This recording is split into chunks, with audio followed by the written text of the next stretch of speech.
let's not forget that Oregon-Boise State game. Oregon should not have even won that game. Their kick returner dropped that kick before he crossed the line, before he crossed the goal line. Boise State was able to run the ball, use play action with a good O-line, and move the ball that way. Ohio State is equipped to do that even better. The Ohio State Buckeyes are traveling down to Eugene for the first Big Ten matchup between Ohio State and Oregon, and what is for both of these teams by far the biggest test of the season so far. And out of those two teams, I think Oregon definitely has more to prove out of this test than Ohio State. Oregon, obviously, first year in the Big Ten, expectations are through the roof, and it's no secret how explosive Oregon is, but the consistency has just not been there for the Ducks, and it starts with both the O-line and the D-line. Just so inconsistent. You know, you have Dylan Gabriel at quarterback, who's a Heisman candidate, and the only reason this Oregon offense, in my opinion, has really been able to put up the amount of points it has is because of how dynamic Dylan Gabriel is, because this O-line is not doing much to protect them, guys, and you're seeing the effect of the bad O-line in the run game for Oregon, too. Barring the Michigan State game, the Oregon Ducks have not been able to get James Jones and Whittingham, involved in the offense. And Oregon, it's no secret that they are just absolutely studded in all the skilled positions, but you're not going to be able to get those guys the ball if you can't block. And that's what we've seen so far from this Oregon team, the inconsistency with the O-line.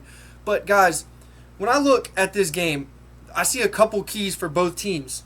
First off, for Ohio State to win this game, they're going to have to keep Dylan Gabriel and that Oregon Ducks offense off the field and control the ball or control the clock by running the football.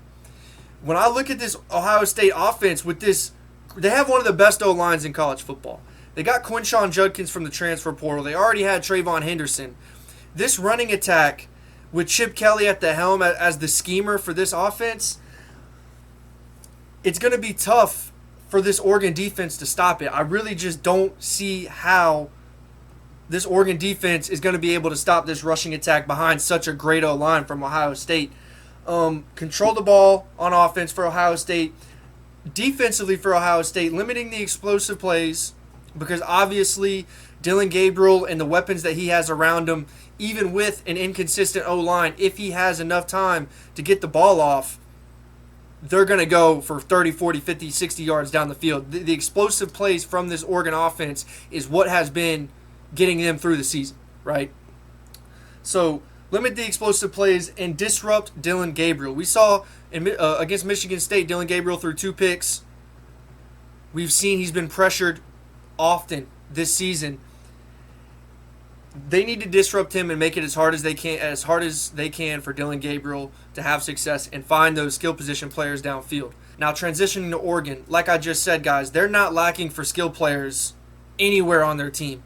Offensively, they're loaded. On paper, you have to think this has to be one of the best offenses in college football, and on paper it is, right? They're returning so many guys.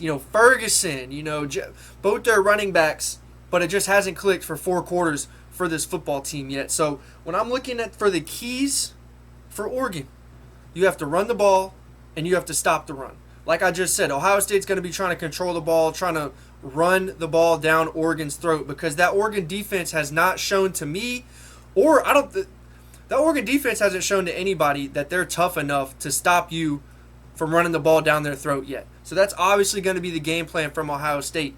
So stopping the run is the number one key for Oregon in that defense specifically. On offense for Oregon, it's going to be to run the ball. You have to be able to establish a run against this Ohio State team, because if you don't and you have to commit to the pass, Ohio State is going to commit their pass rushers to pass rushing, and with that inconsistent Oregon O-line, it could be a long night. Now, when I'm looking at this game overall, by just judging the film, I don't see how Ohio State can lose this game. Ohio State, they are too complete as a football team. In my opinion right now, it's Texas and Ohio State, and then everybody else.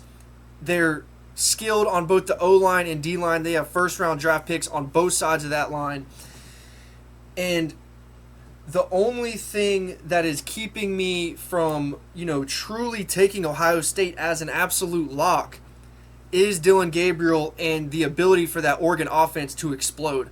Also, in the special teams game, Oregon has so many skilled players that you're seeing it in the special teams game. They have multiple returners that have gone yard so far this season.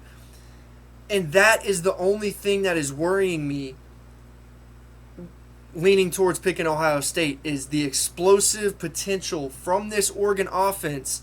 And we saw in the Michigan State game that if they can, get some balance to their offense and get the run game going, and they're able to protect Dylan Gabriel for any length of time, this Oregon offense can explode. Now, if it gets into that situation where Oregon's offense is scoring on, let's say they go 3 for 3 on their first 3 drives, and they've stopped Ohio State, can Ohio State win the shootout? That is the true question, right? Now, like I said, when I look at this game, I can't see a situation where Chip Kelly and Ryan Day are going to go away from this rushing attack. I don't see, being how inconsistent this Oregon defense has been, if they are going to be able to stop that rushing attack. And when Ohio State starts to run that ball, the play action game starts to open up. They have all these weapons on the outside. And Oregon has had some problems rushing the passer.